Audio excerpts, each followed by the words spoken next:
Facebook is threatening to leave Europe, and a prominent board member is stepping down. That's what we're going to be covering in this video. So smash that like button, subscribe if you're new. You're watching More Money. Let's get it.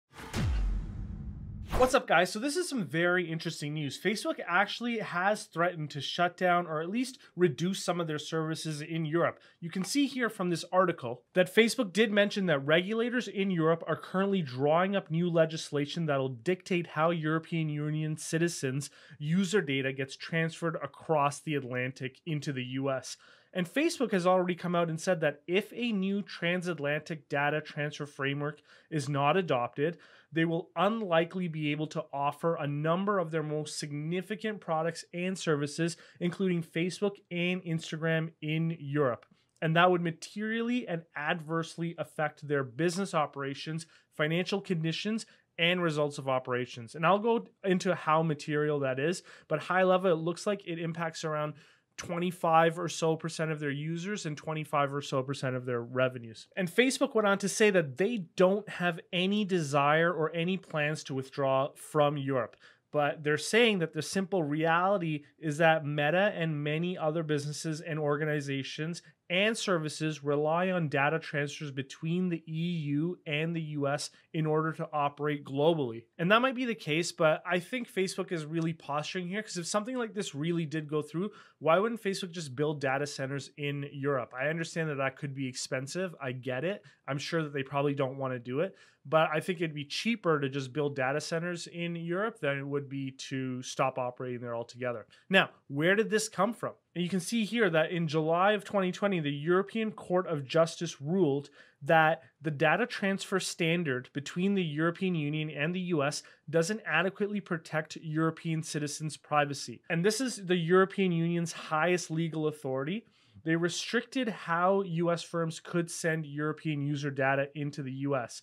And they're basically saying that it's not safe because US agencies such as the NSA can theoretically ask internet companies like Facebook and Google to hand over data on European Union citizens, and that European Union citizen would not have any idea that it's happening. And so after that happened in July of 2020, in August of 2020, Ireland's Protection Commission sent Facebook a preliminary order to stop transferring user data from the European Union to the US. And the Irish Data Protection Commission has commenced an inquiry into Facebook-controlled European Union US data transfers. And a Facebook executive mentioned that while this approach is subject to further process, if it's followed, it could have a far-reaching effect on businesses. And Facebook would have to silo off the majority of the data that it collects on European users. Now, this article that I found is saying that Facebook could be fined up to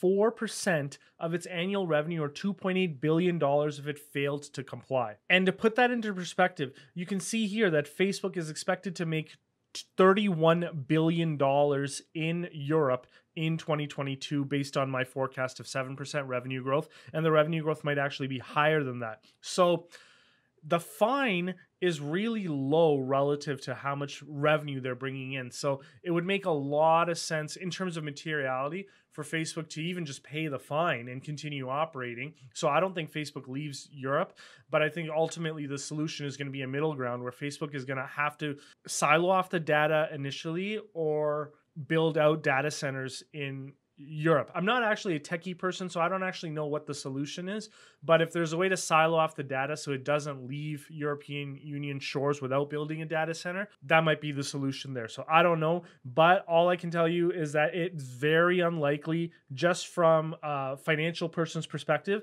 that Facebook's leaving Europe anytime soon. And in other news, it looks like Peter Thiel is going to be stepping down from Meta's board of directors. And for those of you who don't know, Peter Thiel has been on Meta's board of directors since 2005. He actually became Facebook's first outside investor in August of 2004 by acquiring a stake in the company for $500,000. Now, it looks like he decided now is the right time to leave Facebook's board rather than be a distraction to the company ahead of the coming midterm elections in the US. And it's interesting to see that he would believe that he'd be a distraction to the board because he's a conservative. Doesn't sit right with me. At the end of the day, we're just people. Most of us have conservative and liberal leanings. And so it's just weird.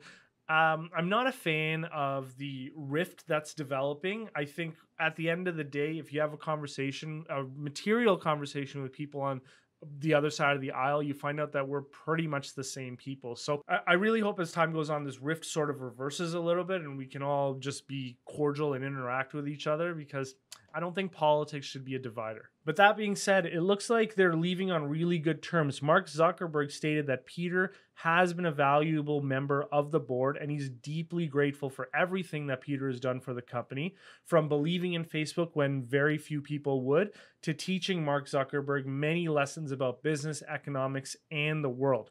And Peter Thiel said that it's been a privilege to work with one of the great entrepreneurs of our time.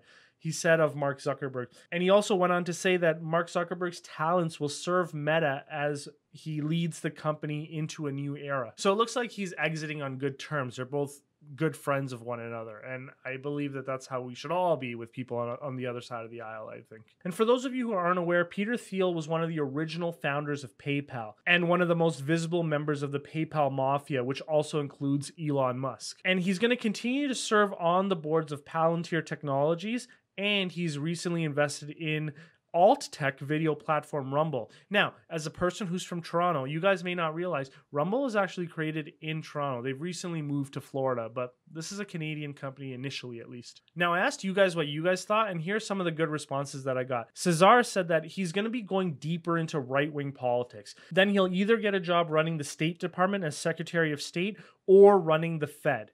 And I think that's not a bad reading into this. I mean, if he has political ambitions, it's probably good to walk away from your board of directorships and move more into that. So I think it's a good point that it makes a lot of sense to back away at this point if he's got those political ambitions. David said that it reads to him like more of a friction of supporting the right wing and sitting on a board of a tech giant who's been villainized by the right wing becoming unsustainable. And initially when I read the news about Peter Thiel stepping in, I was actually concerned about Meta losing the experience of someone so knowledgeable about the company. I didn't really care about the politics, but as I've read more into it, I think I actually agree with David here. I think there is a friction to it, and my real concern is I wonder how this would affect Facebook's future direction policy-wise.